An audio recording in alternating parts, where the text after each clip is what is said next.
Day 64, 1st of August. We woke to wind and a shower of rain. We have 11 degrees today. What an incredibly harsh place to live. The landscape is flat, barren and without colour.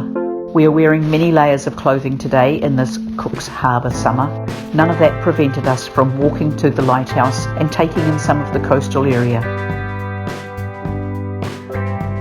This is the most northern piece of land or point of land in Newfoundland, right up at Cook's Harbour. And that makes that the most northern lighthouse.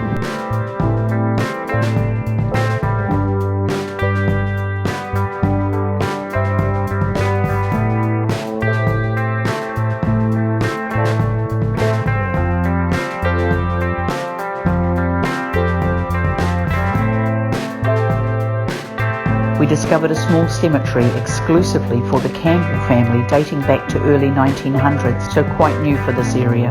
There is supposed to be an old French cemetery in the harbour, free the French leaving, but we could not find it, and the locals looked like stunned mullets when we asked about it. So we headed away and saw another moose. High five! The top of the Northern Peninsula is a long drive from St John's, but the drive has been so worth it on so many levels. We decided that if anyone wants to see Canada and its wildlife without the commercialism and all in its natural beauty, then Newfoundland's the only way to go, the Rockies being a slight exception. Then we had lunch at Raleigh, quite a derelict wee community, but nonetheless home to some. Following the road around the top of the peninsula, and we came to Cape Onion. True name, part of it is on an isthmus, and the GPS was directing us into the middle of the harbour. What is that all about? The reward was an iceberg in the harbour. Yes, a large iceberg floating in the harbour. Wow. Thought it was a bit smelly when I came down to the waterfront down here at Ship Cove. Thought somebody had dropped their bait or something around the place, but then I came down here and just saw all these thousands of capelin dead right on the rock on the shore. They're in all the ponds, dead all through here. We went to the other side of the cape to get closer photos. It was amazing. It was almost fluorescent against the dull colours of the harbour. Then over the hill to get a photo of the Adams family house dating back to 1890. They arrived after the French left the area due to a decline in fishing. And oh my goodness, what is that standing right beside the road and opposite a church? A boy moose. He was growing a new set of antlers, so they were still in the velvet stage. We got videos and videos and photos and photos. Now ask me if Larry is a happy boy.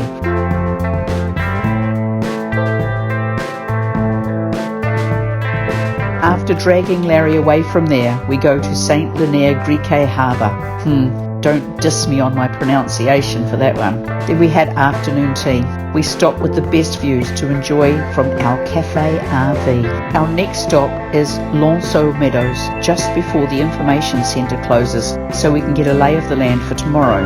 This is the Viking settlement. And going up the drive into the information centre is a girl moose fluttering her eyelashes at Larry.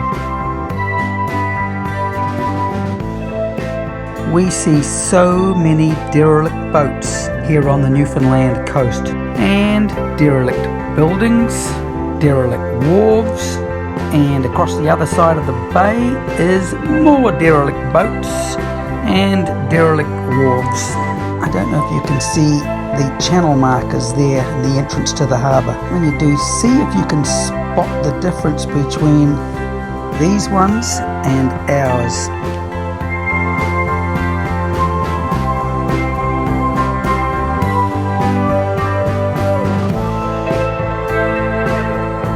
Because this area is an historic site, we're not allowed to camp here, so we back up 5 kilometres to Quirpon to park the night. What a stunning harbour. I need to find some new descriptive words.